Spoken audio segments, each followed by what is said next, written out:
Next topic is based on use and utility. On the basis of use and utility, resources are widely grouped into certain categories. Notable among these groups are following. Based on use and utility. Utility होती है उपयोगिता. कि क्या है इसमें कि use and utility के base पे जो रिसोर्सेस हैं को व्यापक रूप से कुछ श्रेणियों के वर्गीकरण किया जाता है. ठीक है. Notable among of these groups are following. First is agriculture resources. They include many agriculture crops like cereals, pulses and oil seeds. Beside agriculture input like fertilizer, labor, water etc. इसमें क्या आता है जो एग्रीकल्चर रिसोर्सेज है इसमें क्या include होता है कि मैनी एग्रीकल्चर क्रॉप्स की जो एग्रीकल्चर की क्रॉप्स होती हैं जैसे क्रियल्स पल्सेस हो गई. ठीक है. अनाज हो गया बस दालें हो गई ऑयल सीड्स हो गए. इसके भी साइड क्या होता है कि एग्रीकल्चर का जो खर्चा आता है जैसे फर्टाइल्स हो गया लेबर होगी वाटर हो गया एक्सेट्रा ये किस में आ जाता है एग्रीकल्चर रिसोर्सेज में.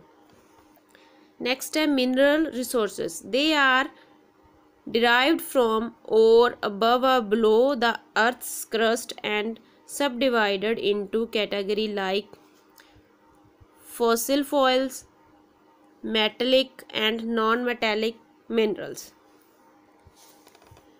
ये मिनरल रिसोर्सेज हैं जे अर्थ की क्रस्ट के ऊपर से जहाँ नीचे के अक्षरों से प्राप्त होते हैं और एंड इनको सब डिवीज़न में डिवाइड किया जाता है. अलग अलग कैटेगरीज में डिवाइड कर लिया जाता है जैसे फॉसिल्स फॉइल्स हो गए मेटालिक हो गए एंड नॉन मेटालिक मिनरल्स में डिवाइड कर लिया जाता है.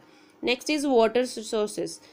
This includes both freshwater resources flowing on land in river, lake, spring and underground water and marine resource under the ocean and sea. Water resources में fresh water दोनों fresh water resources शामिल होते हैं. जो मिनरल रिसोर्सेज में भूमि पर जो mineral resources से भूमि पर बहते हैं इसमें क्या आ जाता है लैंड आ जाता है. ठीक है. लैंड पे क्या होता है रिवर्स आ जाती हैं लेक्स आ जाता है स्प्रिंग्स जैसे अंडरग्राउंड वाटर होता है और मैरीन सोर्सेस ओशियन और seas. Both these have a variety use like drinking irrigation cleaning production of salt etcetera. और इनकी जो वैरायटी है वो किस किस में यूज़ होती है पीने के लिए इरिगेशन होता है फसलों को पानी देना. इरिगेशन क्या होता है फसलों को पानी देना. Cleaning production of salt etcetera इसमें इन दोनों का इसमें यूज़ होता है ड्रिंकिंग के लिए इरिगेशन के लिए क्लीनिंग के लिए और साल्ट प्रोड्यूस करने के लिए सॉल्ट नमक बनाने के लिए वाटर का यूज़ होता है. Understood.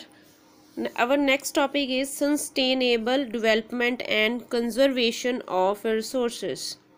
Means different development and जो resources हैं उनको कैसे संभाला जा सकता है.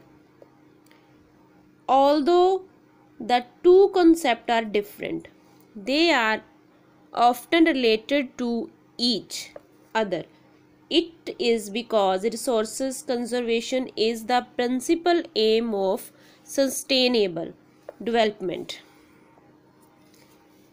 Although the two concepts are different, ये दोनों concept हैं वो एक दूसरे से different है. They are often related to each other. ये एक दूसरे पे related है. ये एक दूसरे के related ही होते हैं. It is because resources conservation is principal aim of sustainable development. कि जो resources conservation है वो principal aim है किसका sustainable development का. The term sustainable development was coined at the United Nations which organized in Earth Summit in 1992 held at रोए de Janeiro in Brazil, Rio de Janeiro in Brazil. Sustainable development means economic development that can survive in long run। Sustainable development है जो ये वाली organisation, इसकी स्थापना कहाँ पर की गई थी? यूनाइटेड नेशन में की गई थी। विच ऑर्गेनाइज, ये कब की गई थी? अर्थ समिट इन 1992 में हेल्ड किया गया था, जिसमें ब्राज़ील के रियो डी जेनरियो ने अर्थ सम्मेलन हुआ था। अर्थ सम्मेलन का नाम क्या था? अर्थ समिट में किया गया था, जिसमें क्या था कि जो सस्टेनेबल डेवलपमेंट का मीनिंग है कि जो लंबे समय तक जीवित रह सकता हो, जो लंबे समय तक सरवाइव कर सकता हो, लॉन्ग टाइम तक सरवाइव कर सकता हो। It is the sustainable development.